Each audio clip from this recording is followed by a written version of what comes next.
Hello friend, Neena education की आज की क्लास में आप सभी का बहुत बहुत स्वागत है।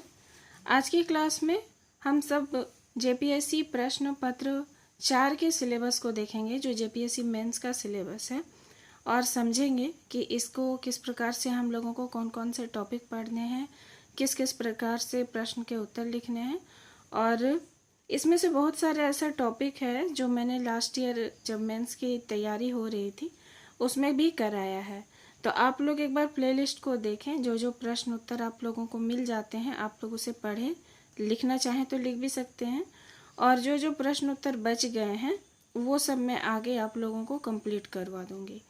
तो चलिए पहले क्यों सिलेबस को समझते हैं, क्योंकि बहुत सारे मेरे नए मित्र भी होंगे जो अभी अभी जिन्होंने चैनल को सब्सक्राइब किया है या फिर जो फर्स्ट बार एग्ज़ाम में बैठ रहे हैं, तो उनके लिए काफ़ी ज़्यादा सहायता हो जाएगी इससे।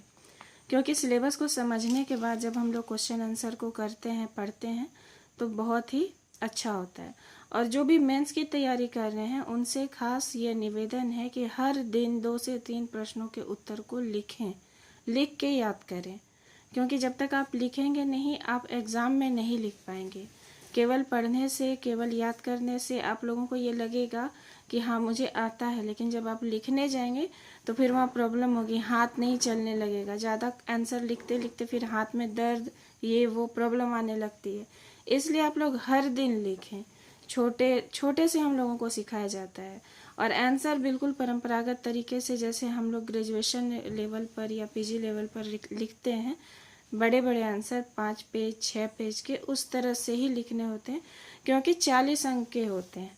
तो थोड़ा बहुत लिखने से नहीं होगा, बहुत लिखना होता है। इसलिए हर दिन लिखिए, कोशिश करिए कि 1 से 2 प्रश्न या मैक्सिमम 3-4 प्रश्न, जो जितना भी आपसे हो सके वो लिखिए। चलिए फिर अब आते हैं सिलेबस पर। हम लोगों को 4th पेपर में भारतीय संविधान और राज व्यवस्था और लोक प्रशासन और सुशासन ये पढ़ना है। ये भी 2 पार्ट है। जैसे हम लोगों ने पेपर 3 में इतिहास और भूगोल देखा, यहाँ पेपर 4 में भी उसी तरह से है, जिसमें हम लोगों को लोक प्रशासन का एक सब्जेक्ट नया ऐड किया गया है, वो भी देखना है, और इन भारतीय राज व्यवस्था, इंडियन पॉलिटी भी देखना है, संविधान के बारे में भी पढ़ना है। तो चलिए फिर देखते हैं क्या है सिलेबस। सिलेबस में कुल होंगे, ये इस प्रश्न पत्र में 200 अंक होंगे, दोनों से 100 अंक के प्रश्न पूछे जाएंगे। 3 घंटे का समय होगा। तरीका वही है, इसमें भी हर खंड में 10 प्रश्न ऑब्जेक्टिव होगा, जो कि पॉलिटी में भी 10 ऑब्जेक्टिव होगा और आप लोगों का लोक प्रशासन में भी 10 ऑब्जेक्टिव होगा। 1 का अंक 2 होगा, तो इस प्रकार से 20-20 करके 40 अंकों का आप लोगों का केवल वस्तुनिष्ठ प्रश्न उत्तर होगा। तो बहुत अच्छा है, ये अनिवार्य खंड है, इसमें सभी को इसमें आंसर देना है। इसके बाद 40 अंक करके 2 प्रश्न के उत्तर देने हैं आप लोगों को। तो चलिए देखते हैं किस प्रकार से हम लोगों को देना है। 4 ऐच्छिक प्रश्न होंगे, जिसमें से उम्मीदवारों को दे देना है। जैसे कि हम लोग भारतीय संविधान में भी 4 खंड हम लोगों को देखना है क्या क्या है, और लोक प्रशासन में भी इसी प्रकार से 4 खंड होंगे जहाँ से कि प्रश्न आएंगे, और 2-2 का आंसर देना है। 2 इससे लॉन्ग देना है, 2 से टिप्पणी के रूप से प्रश्न पूछा जाएगा तो उसका वैल्यू 10 या 20 अंक करके होगा, तो वो आप लोगों को 2 या 4 लिखना होगा। अब भारतीय संविधान और राज व्यवस्था में क्या इम्पोर्टेंट है, ये खंड ए है। खंड ए में ये 4 हैं, जिसमें से कि प्रश्न होगा, आप लोग कोई भी एक आंसर दीजिएगा। देखिए क्या है, एक इतना में से एक पूछा जाएगा, फिर दूसरा खंड है उसमें से एक पूछा जाएगा, फिर तीसरे से एक होगा, चौथे से एक होगा, और आप लोग इसमें से कोई 2 आंसर करेंगे। अब भारतीय संविधान की प्रस्तावना हम लोगों को देखना है। प्रस्तावना में धर्मनिरपेक्ष, लोकतांत्रिक और समाजवादी, इसमें निहित दर्शन, ये इम्पोर्टेंट है, इसे हम लोगों को पढ़ना है। पहले हम लोग प्रस्तावना क्या है इसे समझेंगे, उसके बाद इसके अंतर्गत ये इन सभी के बारे में पढ़ेंगे। फिर भारतीय संविधान के मूल लक्षण या विशेषता, इसे पढ़ना है। जनहित याचिका की संकल्पना पढ़ना है। लक्षण या विशेषता दोनों एक ही है, कुछ भी है। भारतीय संविधान का आधारभूत ढांचा क्या है वो देखना है। मौलिक अधिकार और मौलिक कर्तव्य बहुत ज़्यादा महत्वपूर्ण, ये भी देखना है। और राज्य के नीति निर्देशक सिद्धांत। तो ये टोटल में से कोई भी एक प्रश्न आपको दे दिया जाएगा, एक प्रश्न, दो प्रश्न, टिप्पणी, तो वो आप देख लेंगे और आंसर करेंगे। दूसरा है, फिर आगे हम लोग देखते हैं संघ सरकार में क्या क्या है। तो संघ सरकार में हम लोगों को संघ की कार्यपालिका के बारे में पढ़ना है, राष्ट्रपति से संबंधित शक्ति, कार्य, फिर उपराष्ट्रपति, प्रधानमंत्री, मंत्रिपरिषद और मिलीजुली सरकार के अधीन कार्य। ये संघ की कार्यपालिका हो गई। इसी प्रकार से संघीय विधायिका के बारे में पढ़ना है। संघ सरकार में संघ के सभी केंद्र से रिलेटेड पढ़ना होता है। लोकसभा, राज्यसभा के बारे में हम लोगों को सब कुछ देखना है, किस प्रकार से गठन होता है, कानून किस प्रकार बनते हैं, किस प्रकार से काम होता है, क्या क्या विशेषाधिकार प्राप्त हैं। संघ की न्यायपालिका, उसके बारे में पढ़ना है। संघ की न्यायपालिका में सुप्रीम कोर्ट के बारे में हम लोगों को सब कुछ पढ़ना है, इसकी शक्ति के बारे में, प्रकृति क्या है, विधि का शासन क्या है, इस प्रकार से बहुत सारे प्रश्न हैं। तो इम्पोर्टेंट प्रश्न हम लोग देखेंगे जो कि परंपरागत रूप से आते रहे हैं, वही सब आएंगे। राज्य सरकार के बारे में फिर, तो राज्य की कार्यपालिका में हम लोगों को राज्यपाल के बारे में पढ़ना है, मुख्यमंत्री के बारे में पढ़ना है, मंत्रिपरिषद। फिर राज्य की विधायिका में हाई कोर्ट के बारे में हम लोगों को सब चीज़ पढ़ना है, उच्च न्यायालय के बारे में। राज्य के न्यायपालिका में उच्च न्यायालय पढ़ना है। विधायिका में हम लोगों को इसके संगठन, शक्तियाँ, कार्य इत्यादि पढ़ना है, जो कि झारखंड के विशेष संदर्भ में पढ़ना है।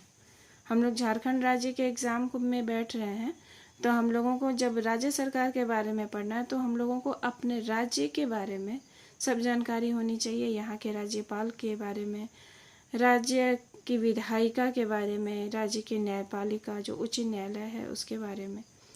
फिर एक काफ़ी महत्वपूर्ण टॉपिक है पंचायत और नगर पालिका, इसकी गठन, शक्तियाँ, कार्य, ये सब देखना है। 73वां और 74वां संविधान संशोधन काफ़ी महत्वपूर्ण टॉपिक है, यहाँ से बहुत अच्छा प्रश्न बनता है। मुझे लगता है मैंने कराया है, आप लोग एक बार देख लीजिएगा। केंद्र राज्य संबंध के बारे में पढ़ना है, क्या क्या संबंध हैं, प्रशासनिक, विधायी और वित्तीय, इन तीनों के अंतर्गत क्या क्या महत्वपूर्ण बातें हैं वो देखना है।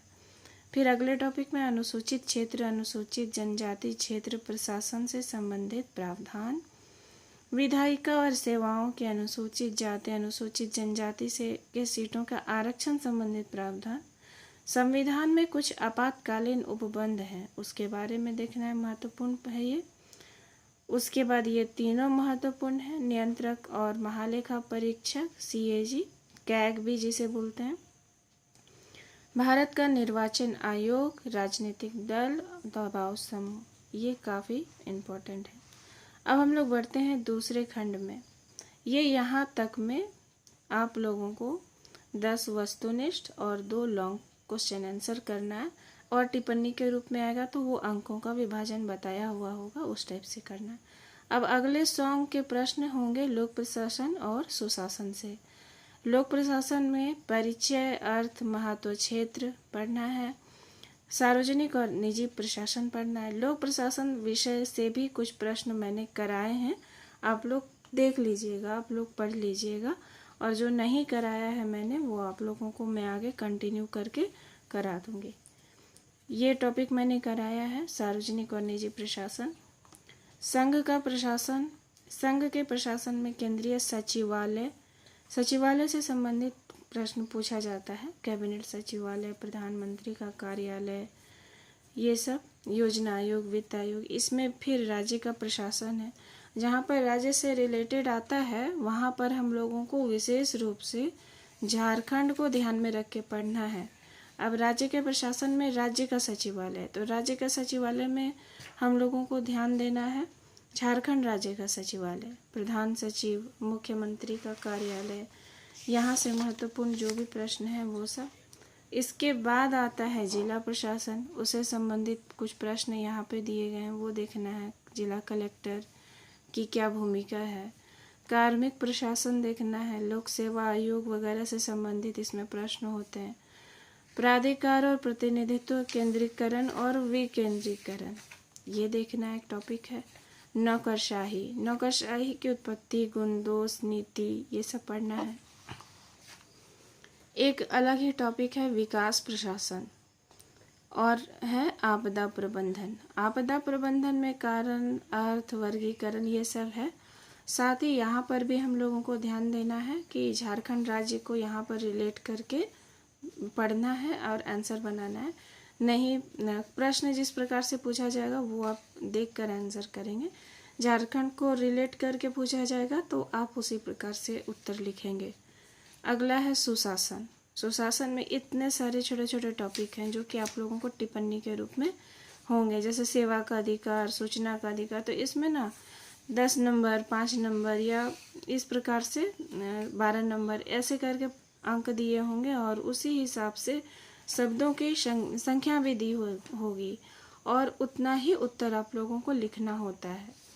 तो जब आप लोग आंसर लिखते हैं, लॉन्ग आंसर हो या शॉर्ट आंसर हो, शब्दों की संख्या निर्धारित होती है। 250 शब्द, 600 शब्द, 500 शब्द, 400 शब्द। तो उसे भी आप लोग ध्यान रखेंगे कि आप लोग ज़रूरत से ज़्यादा नहीं लिखें, ज़रूरत से कम नहीं लिखें।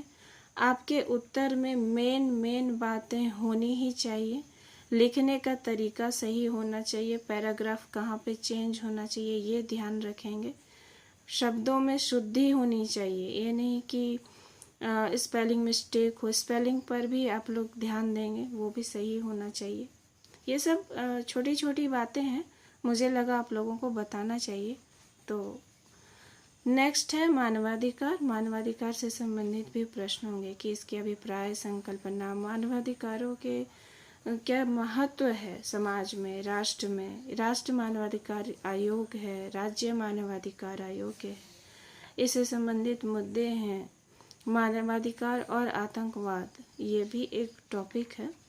तो इस प्रकार से मुद्दों से संबंधित प्रश्न भी आएंगे। मानवाधिकार भी बहुत इम्पोर्टेंट टॉपिक है। तो ये हम लोगों ने 4th पेपर के सिलेबस को देखा। सिलेबस को समझाने में ही आप लोगों ने ये देख लिया होगा कि कितना कुछ हम लोगों को पढ़ना है, लेकिन फिर भी घबराना नहीं है। एक एक करके हर एक टॉपिक को पढ़ेंगे और अपने उत्तर को अच्छा से अच्छा लिखने का प्रयास करेंगे। और हर टॉपिक को पढ़ना इसलिए ज़रूरी है क्योंकि प्रश्न जो है आपको वस्तुनिष्ठ भी आएगा। तो वस्तुनिष्ठ आप तभी सही बना पाएंगे जब आप थ्योरी अच्छे से पढ़ते हैं। तो चलिए नेक्स्ट क्लास में मिलते हैं। आप लोग प्लेलिस्ट में देख लीजिएगा कौन कौन से प्रश्न कराए हुए हैं 4th पेपर में, और आप लोगों को बहुत मदद होगी उससे। आप लोग वहाँ से नोट भी कर सकते हैं, अच्छा आंसर है। और फिर अपने स्तर से आप लोग अपनी तैयारी को मजबूत करें, अपना भी उत्तर अपनी भाषा में लिखने का प्रयास करें। नेक्स्ट क्लास में मैं और जो सिलेबस बच गया है 5th पेपर और 6th पेपर, उसे भी बताऊंगी, आप लोगों को क्लियर करा दूंगी। हर एक पेपर से संबंधित कुछ ना कुछ प्रश्न आप लोगों को मेरे चैनल पे मिलेंगे। तो आप लोग जाकर देखिए, प्लेलिस्ट को देखिए। हिंदी भाषा साहित्य से भी बहुत सारे प्रश्न हैं, इस पेपर से भी प्रश्न हैं, 4th 5th पेपर से भी कुछ कुछ प्रश्न हैं। तो चलिए देखते हैं, जहाँ तक हो सकेगा मैं आप लोगों को कराऊंगी। अगली क्लास में मिलते हैं। धन्यवाद।